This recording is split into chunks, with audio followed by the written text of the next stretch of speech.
Up until now, this channel has been about understanding the bike.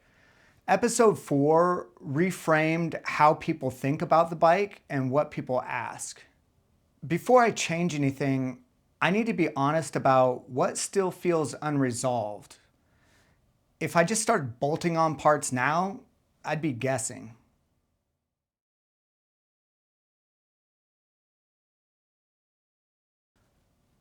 I'm not trying to turn this into a gas bike. I'm not chasing power. I'm not doing mods just to say I did mods. And I hate the term mods, by the way. So what are some of the tensions that I'm having with this bike? It wants to be flickable, it wants to be playful, but sometimes it's unsettled in situations where it shouldn't be. So for example, when I first got the bike, I went out for a ride with my dad. We stop at a light and light turns green and I take off. Obviously, showing off kind of how fast the bike is, especially 0 to 60. When you do real hard launches or takeoffs with this bike, it does have the kind of a wheelie control where it will limit how high up the front tire goes depending on what mode you're in. So in a basic kind of street mode, it only allows the front tire to sort of hover off the ground an inch or two. And at about 60 miles an hour, it starts to set itself back down. And when it did, I got some head shake and didn't seem like too big of a deal at the time. I just assumed, kind of because it was hovering over the ground when it made contact, had a little bit of a wiggle. My dad came right up next to me at the next stop and said, "Did you do that on purpose?" And I said, "Do what?" And he goes, "The little head shake." I go, "Nah, that wasn't on purpose, but no big deal, right? Like, why would it be?"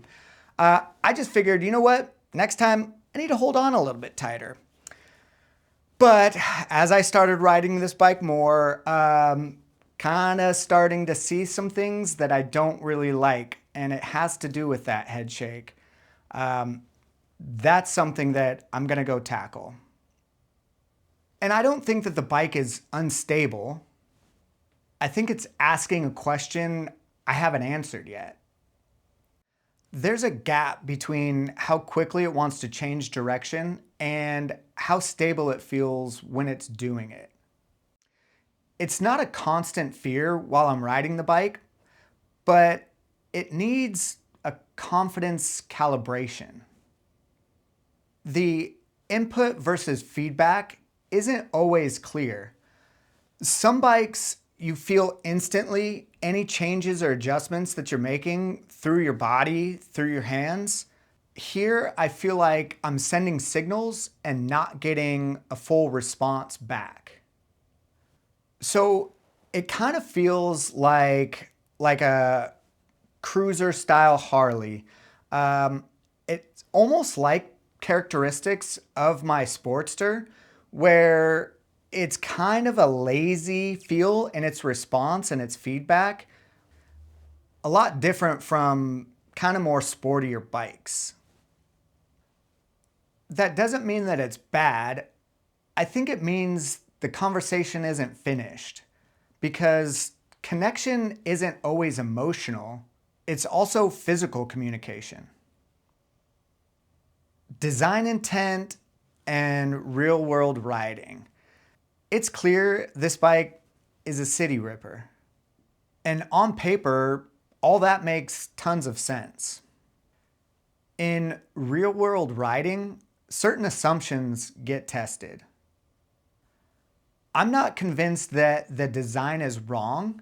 I'm convinced that it's very specific. And that makes for some challenges. What I'm not doing yet, I'm not ordering a bunch of parts. I'm not making geometry changes blindly.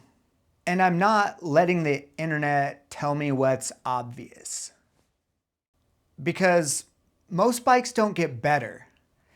They just get different. The next phase is understanding why these tensions exist. Why does the bike have these characteristics and this different riding style?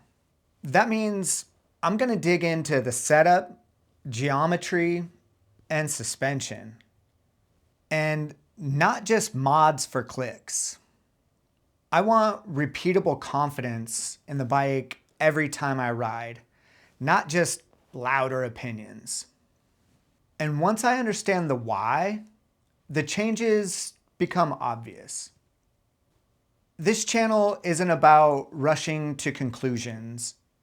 It's about living with a bike long enough to really know it, not just a bike review. And if that's more your speed, stick around.